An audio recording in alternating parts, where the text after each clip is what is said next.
وہ پہنچ جاتا ہے. لیکن اگر کسی کو سیدھا راستہ ہی نہ ملے تو ظاہر ہے اس کو منزل تو بڑے دور کی بات ہے، وہ تو شاید اس جہت کو بھی نہ پہنچ سکے. والاقربین، پھر جو ماں باپ کے رشتہ دار قریبی، اور تیسرا رشتہ سسرال کا. یہ تو آپ کو یاد ہو جانا چاہیے آپ کہ نانکے دادکے تو سسرال ہے ساورے. والیتامہ، اس کے بعد پھر یتیم. والمساکین، مسکین جن کے پاس کچھ بھی نہیں ہے.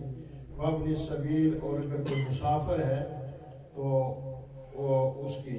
اب مسافرین میں یہ زکوٰۃ کی فہرست میں جو لوگ آتے ہیں ان میں ہے کوئی ایک مجاہد ہے اور اس کو حکومت سے تنخواہ نہیں ملتی، لیکن وہ جہاد کرنا چاہتا ہے، اسلام کی خدمت کرنا چاہتا ہے. گھر میں وہ اتنا مالیت کا مالک نہیں کہ اس کے اخراجات چلتے رہیں، تو ایسے آدمی کی خدمت اس طور پر کی جائے کہ اس کا گھر کا نظام چلتا رہے اور وہ دین کی خدمت کرتا ہے.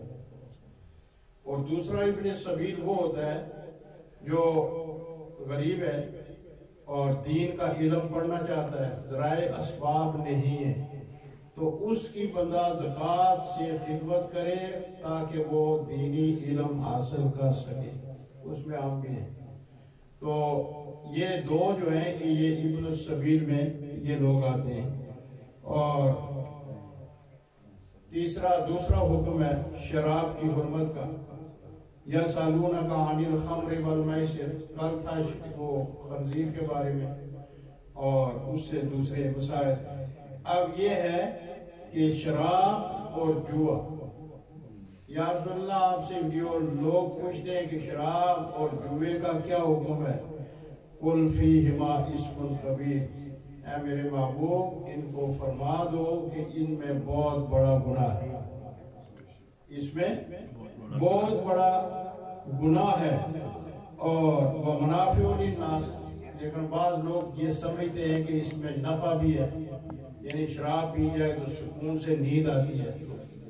یہی کہتے ہیں نا لوگ، یہ وہ اس کو نفع سمجھتے ہیں، حالانکہ وَإِسْمُهُمَا أَكْبَرُ مِن نَفْعِهِمَا، جو نفع تم اس کا سمجھتے ہو اس سے بڑا گناہ اس میں ہے جو اللہ تعالیٰ کے پاس ہے. یعنی اللہ تعالیٰ کی بارگاہ میں اس کا بہت بڑا گناہ ہے، اگرچہ تم یہ سمجھتے ہو کہ اس میں نفع بھی ہے. پھر اس سے آگے جو ضروری مسائل تھے ان میں حیض کے مسائل ہیں. یہ پاکی اور ناپاکی کا مسئلہ یہ اسلام کی بنیادی ضروریات میں سے ہے کہ ایک آدمی کو اگر پاکیزگی نہیں ہے، جسم اس کا پاک نہیں ہے، تو وہ نہ نماز پڑھ سکتا ہے، نہ قرآن پڑھ سکتا ہے، نہ وہ حج کر سکتا ہے، نہ وہ عمرہ کر سکتا ہے کسی مقدس مقام پر، حتیٰ کہ وہ قرآن کو ہاتھ تک نہیں لگا سکتا. تو اصل چیز انسان کے لیے وہ طہارت ہے، پاکیزگی ہے. اور خواتین کا یہ جو منتھلی پیریڈ ہوتا ہے اس کے مسائل ہیں اور اس کی مدت ہے، اور اس میں اتنے مسائل ہیں کہ بعض علماء بھی ایک دوسرے سے پوچھ کر بتاتے ہیں. یہ کوئی معمولی نوعیت کا مسئلہ نہیں ہے، لیکن اب یہاں اس کی تفصیل کی بات نہیں ہے. تو اللہ تعالیٰ نے فرمایا کہ یہ پوچھتے ہیں کہ یہ حیض کس چیز کا نام ہے، تو قل آپ فرمائیے. دیکھیں ہر بات حضور صلی اللہ علیہ وسلم، یا رسول اللہ آپ فرمائیے. ہوا اذن، کہ یہ ایک تکلیف ہے، یعنی یہ ایک بیماری ہے. فاعتزلوا النساء فی المحیض، تو اس حالت میں اپنی عورتوں سے دور رہا کرو. ولا تقربوہن حتی یطہرن، اور ان کے قریب نہ جانا جہاں جب تک کہ وہ پاکیزہ اور طہارت میں نہ آ جائے. یہ اس کے الگ مسائل ہیں، اور میں اتنی بات ضرور کہہ سکتا ہوں کہ یہ جس مرد کو مسئلے نہیں آتے، جس عورت کو نہیں آتے، وہ بے شمار ایسی غلطیاں ان سے ہوتی ہیں اور ہوتی رہتی ہیں جو حرام کے درجے میں جاتی ہیں. اس لیے جس طرح نماز کے احکامات، نماز کے مسائل جاننا ضروری ہے، وہ بھی ہمیں بہت کم آتے ہیں. تو اسی طرح یہ مسئلہ بھی انتہائی اہمیت کا حامل ہے، اس کے بغیر انسان مسلمان نہیں بن سکتا۔ یعنی اس حد تک اس میں اللہ تبارک و تعالیٰ نے احتیاط کا جو ہے وہ حکم ارشاد فرمایا ہے۔ اس سے آگے یہ تقریباً 4 رکوع ایسے ہیں جن میں طلاق کے مسائل، عدت کے مسائل، عورت کے اخراجات کے مسائل اور اس کا نان و نفقہ، اس کے ساتھ کیا کرنا ہے کیا نہیں کرنا، ان لوگوں کے مسائل جو عورت سے شادی تو کرتے ہیں لیکن بعد میں اس کو ایسا لٹکاتے ہیں، نہ آباد کرتے ہیں نہ اس کو فارغ کرتے ہیں، اور ایک جہنم کی زندگی اس کے لیے وہ بنا دیتے ہیں۔ اللہ رب العالمین نے ان تمام مسائل کو بڑی تفصیل کے ساتھ بیان کیا، اور پھر یہ بھی فرمایا کہ ایسا شخص جو دوسرے کو اتنی اذیت اور تکلیف دیتا ہے، نہ اس کو اخراجات دیتا ہے، نہ اس کو خاوند کے حقوق دیتا ہے، نہ اس کو وہ طلاق دے کر فارغ کرتا ہے، اور اس نے اس کو ایک مصیبت زدہ زندگی میں اٹکایا ہوا ہے، تو اللہ تعالیٰ فرماتے ہیں کہ پھر تم بھی خیال رکھو کہ ایک وقت آئے گا جب تمہیں ان تمام کاموں کا اور تمام معاملات کا حساب دینا ہوگا۔ تو یہ طلاق کی قسمیں بھی پھر یہاں بیان ہوئی، تو موٹا سا ایک ہے کہ طلاق کی 3 قسمیں، ایک ہے طلاق رجعی، ایک ہے طلاق بائن، ایک ہے طلاق مغلظہ۔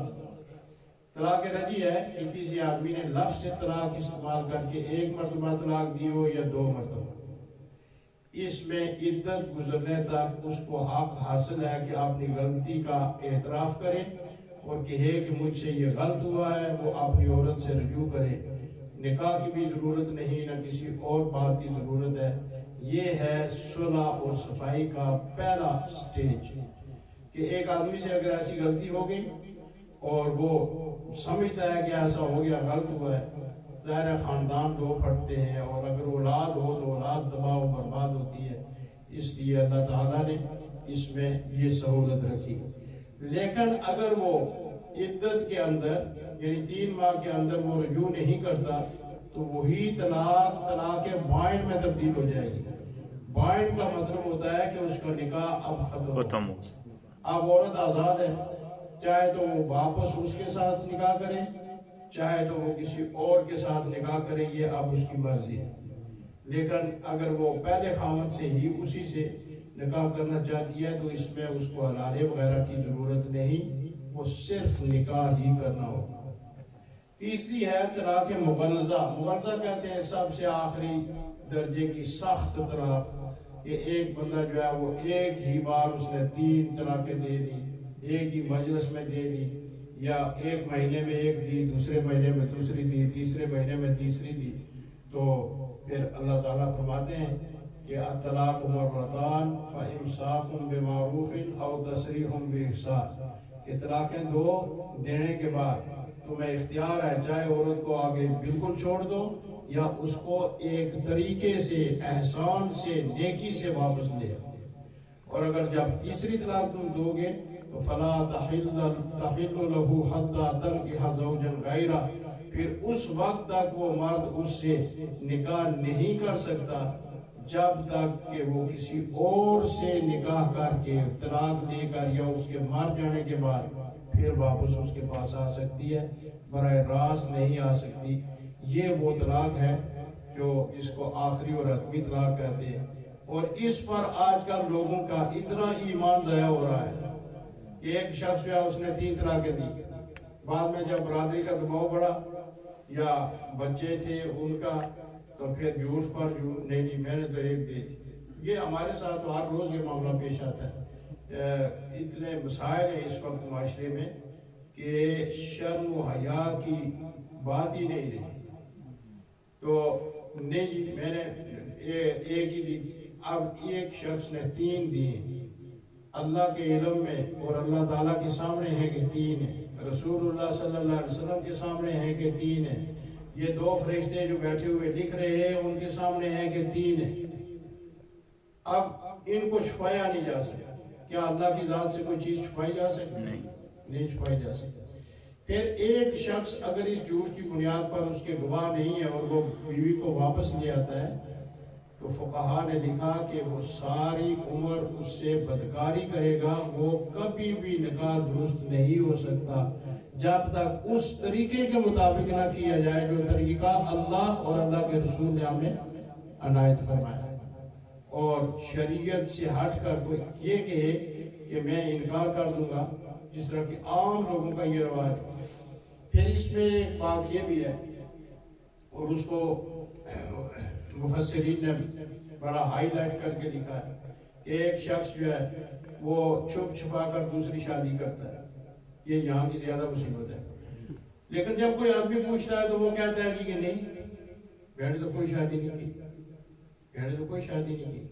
اب جو وہ کہتا ہے دو آدمیوں کے سامنے کہ میں نے کوئی شادی نہیں کی، اگر اس نے کی ہوئی تھی تو اس کو طلاق ہوگی، اس کو، کیونکہ اس نے کہا کہ میری اور کوئی شادی نہیں، اگر تھی تو اسی وقت اس بیوی کو طلاق ہوگا۔